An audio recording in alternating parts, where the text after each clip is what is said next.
Yaxshi yoki yomon maqsadlarda ishlatilsa ham qilich, sovuq qurol, transformerlar rivojlangan irq bo'lishlariga qaramay, ularning arsenalida qilich ham bor. Ular asosan o'qotar qurollardan foydalanishsa ham ba'zida qilichlarni ishlatishadi. Salom berdik, qadrli do'stlar, sizlar bilan Farzitkay. Transformerlar olamiga xush kelibsiz. Bugungi videoda men transformerlar olamining eng yaxshi qilichbozlari haqida aytib beraman. Ular unchalik ko'p emas. Har bir transformer o'zining qilich ishlatish texnikasiga ega. Shunga o'xshash videolarni o'tkazib yubormaslik uchun hoziroq kanalimga obuna bo'ling. Demak, boshladik. 10-o'rinda Grindor. Grindor juda sovuqqon va hisob-kitobli Decepticon, sababi u oldin strateg bo'lgan. U har xil o'qotar qurollar va raketalardan foydalanadi. Uning alt modi vertolyot. Vertolyot qanotchalarini esa xanjar sifatida jangda ishlatadi. Ular juda o'tkir, ammo Grindor xanjarlardan juda kam foydalanadi. 9-o'rinda Ratchet. Avtobotlar uchun mehribon doktor, Decepticonlar uchun esa yovuz xirurg. U mojaroni tinch yo'l bilan hal qilish mumkinligiga ishonadi, lekin Optimusning buyruqlarini bajarishga majbur. Uzoq davom etgan urush Ratchetning doktorlik malakasi va jang salohiyati o'sishiga yordam berdi. U jangda asosan pulemyot ishlatadi, lekin uning arsenalidagi noyob qurol bu aylanali arra.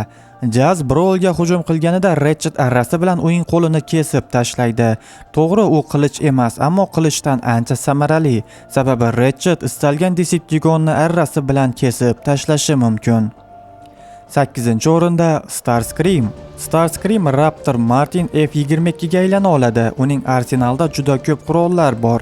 Raketalar, katta kalibrli o'qlar, lekin shunga qaramay u ham ba'zida o'tkir qurollardan foydalanadi. Masalan, u ham bir qo'lidan arra chiqara oladi. Bu arra orqali istalgan metallni kesib tashlashi mumkin. Undan tashqari 3-qismda biz uning qilichini ham ko'ramiz. U bilan Samni o'ldirishga harakat qiladi.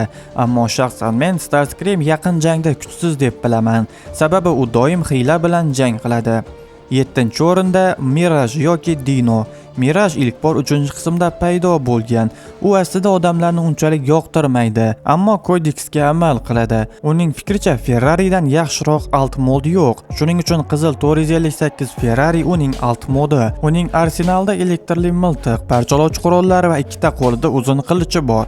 Ularni yana uzoq masofaga uloqtira oladi, lekin film davomida ulardan kam foydalanadi. Lekin o'yinlarda bu qilichlar juda foydali. 6-o'rinda Lockdown. U istalgan vazifani bajaradi agar unga yaxshi haq to'lashsa. U o'zi bilan qurol olib yurishga muhtoj emas, sababi u o'z qurbonlarining qurollarini olib ketadi. Shuning uchun uning arsenali doimiy o'zgarib turadi. Uning qo'llaridan chiqadigan qilich ham bor. Bu bilan Optimusga qarshi kurashgan.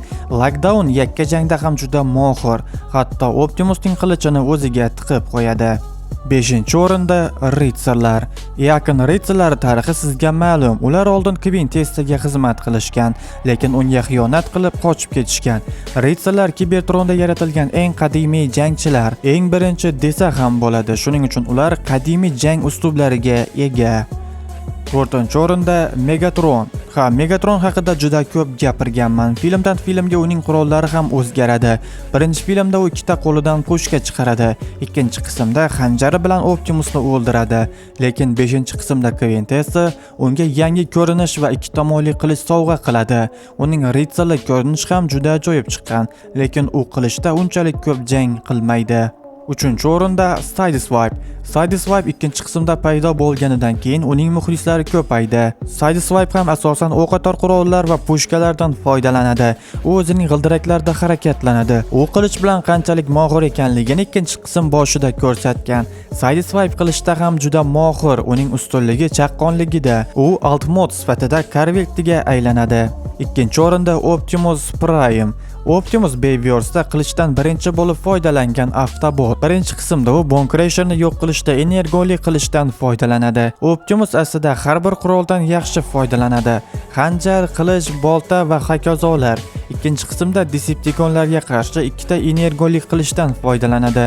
3-qismda esa Megatronning boshini uzib olish uchun energonli boltadan foydalanadi. 4-qismda esa Lockdown kemasidan Ritzerlik qilichini topadi va unga munosibligini isbotlaydi. U hatto Grimlockga tahdid qildi. So'nggi Ritzerda esa zaharlangan miya bilan oldidan chiqqan barchani yo'q qildi. Eng asosiysi esa u Infernicusni yo'q qildi.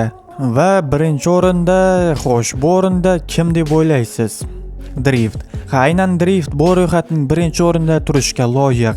Sababi u boshqalardan farqli o'laroq umuman o'q otar qurollardan foydalanmaydi. U faqat qilichlardan foydalanadi. Drift haqida alohida to'liq video qilganman. Bemalol tomosha qilishingiz mumkin. Shuning uchun Drift haqida ko'p gapirmayman.